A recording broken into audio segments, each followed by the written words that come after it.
রুচি নাই 5টা কবুজ খাইতে হইব সালাদ আছে শাক ভাজি আছে ফুল ডায়েটে আছে এখন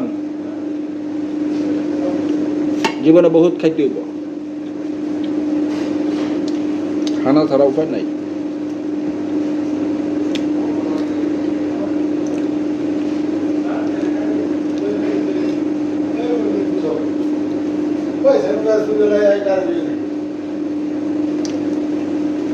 এই শাক এক সময়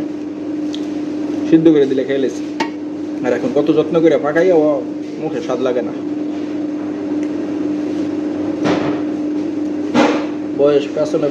ফেলাই আইতে আইতে সবকিছু অতৃপ্ত মনে হয়